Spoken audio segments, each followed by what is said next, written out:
You're listening to Business English Pod, the business English podcast for professionals on the move.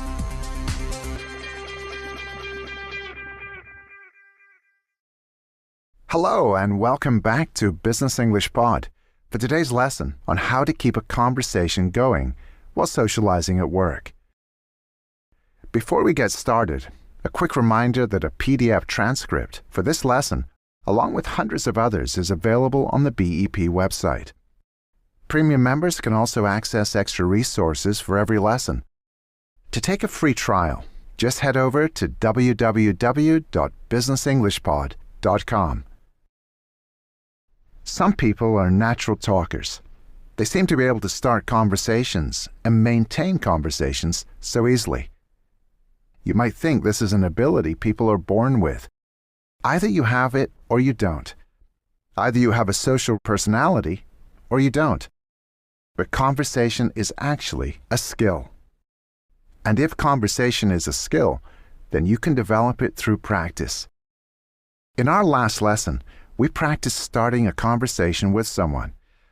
Once you've got the conversation started, it sure is uncomfortable if you don't know how to keep it going. So we need a different set of skills and language to maintain the flow of conversation. One thing you might do in this situation is direct the conversation or change the topic. And to keep the other person engaged, you want to show interest and comment on what they're saying. That makes them feel good and want to keep the conversation going.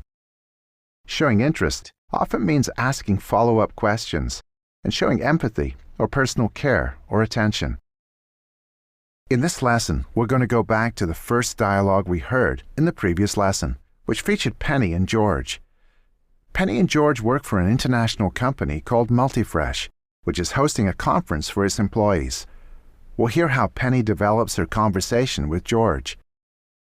As you listen to the dialogue, try to answer the following questions. 1. What is the word or topic that Penny uses to change the topic of conversation? 2. What experience of George's does Penny show interest in? 3. How does Penny react when George tells her about how difficult his experience was?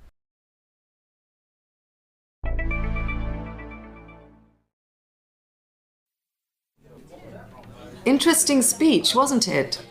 Yes. Looks like we have a few challenges ahead. Speaking of challenges, Uh-huh. was that you I saw in the talent showcase yesterday? Yes, I'm afraid it was. Did you really run a marathon? I sure did. Nearly killed me. What was it like? Well, it was tough. I trained for a year. A year? Did you really? That's a long time. How about the actual marathon? How did that feel? Well, towards the end, I thought I was gonna die. You poor thing. It's not really such a big deal. Lots of people run marathons. Yeah, I'd like to give it a try someday. You should. Why don't you sign up for next year's event?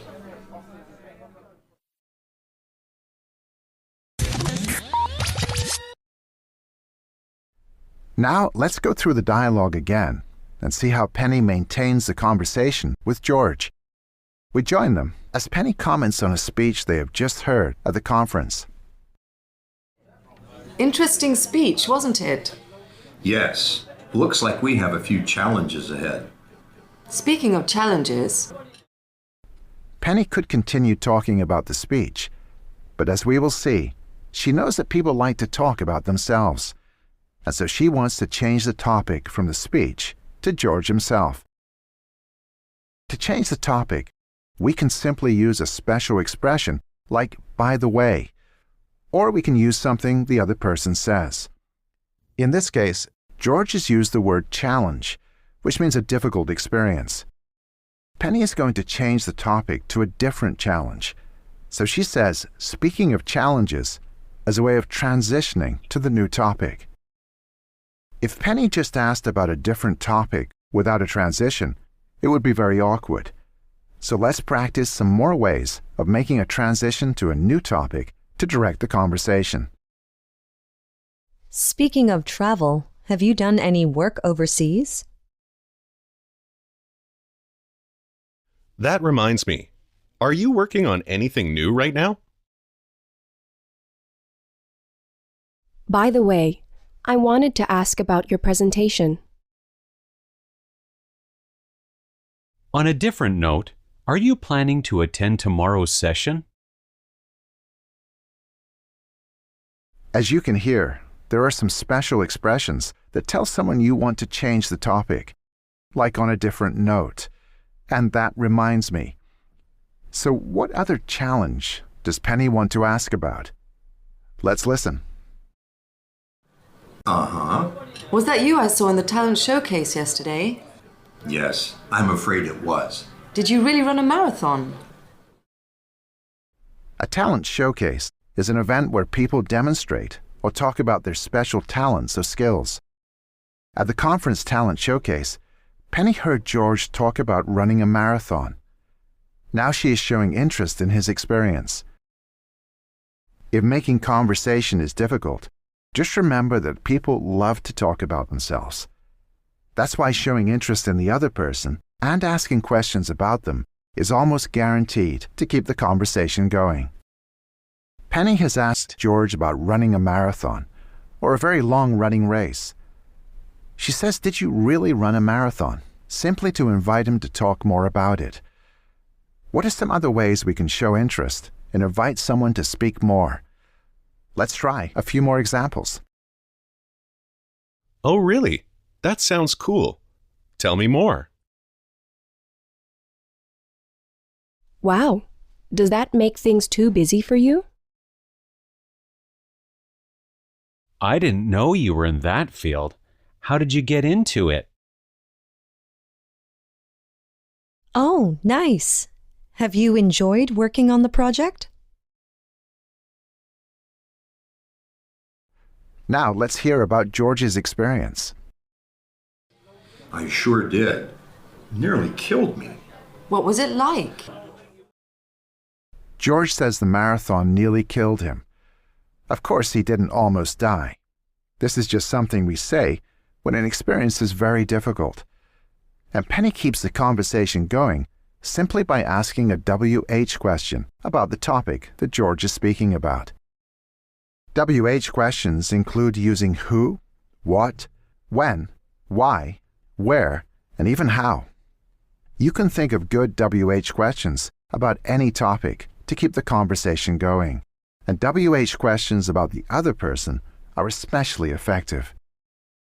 Let's run through some more WH questions you might use in a conversation. Where exactly is your office located? What kind of clients do you usually work with? When did you start working with the company? Who do you usually collaborate with on projects? How does the conversation continue? Let's listen. Well, it was tough. I trained for a year. A year? Did you really? That's a long time. How about the actual marathon? How did that feel? Well, towards the end, I thought I was gonna die. You poor thing. As you can hear, George gives a bit more information about his experience. Then Penny comments on that experience before asking another WH question about it. She asks how the actual marathon felt. As Penny shows, you can keep asking WH questions about the same topic to develop the conversation further. And when George says he thought he was going to die during the marathon, Penny responds by saying, "You poor thing." It's not usual to call a person a thing, and George probably isn't really poor. Calling someone a poor thing is just a way of saying, "I see you had a difficult experience, and I have sympathy for you." Expressions of empathy and care for the other person make them feel good. It's all part of this personal approach to maintaining a conversation. Let's run through some more ways of showing empathy or personal care. Oh no, that must have been so frustrating. That sounds like a lot to handle. Are you doing okay with it all? Wow, I hope things slow down for you soon. I can imagine that wasn't easy. Glad to hear it worked out in the end. Now let's hear the end of the dialogue as George begins to turn the conversation back to Penny. It's not really such a big deal. Lots of people run marathons. Yeah, I'd like to give it a try someday. You should. Why don't you sign up for next year's event? George says the marathon wasn't such a big deal, meaning it wasn't such a serious difficulty. Yes, he says he was going to die, but now with all the attention Penny has been giving him, he goes the other way and downplays the challenge before asking Penny a question. That's a good reminder that if you're going to show interest in people during a conversation, you'll need to be ready for them to turn the conversation back to you.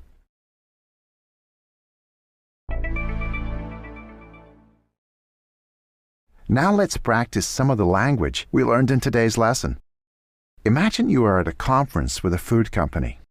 You're maintaining a conversation with someone who works in marketing. You'll hear a cue from the other person. Then I'll give you a suggestion for what you can say in response. We'll guide you through each step in the practice and provide an example answer for each response. Ready? Let's give it a go. We've had a lot going on with the marketing side of things. Start by saying it sounds like they've been busy. Then change the topic and ask what kind of product they launched.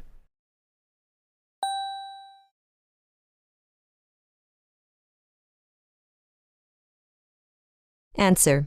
Sounds like you've been busy. And what kind of product did you launch? It's actually a new line of sugar-free soda drinks. Now say that's really cool and ask how the idea came about.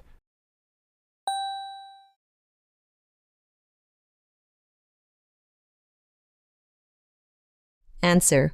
Oh wow, that's cool. How did that idea come about?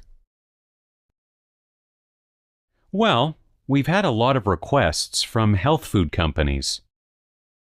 Now say that's great and ask what sales have been like so far.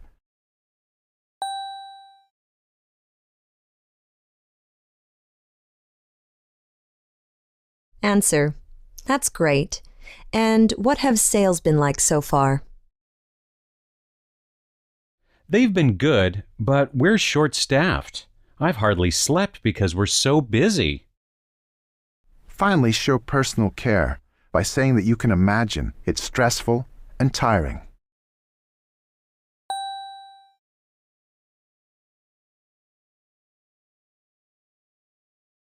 Answer. Oh no, I imagine that's very stressful and tiring.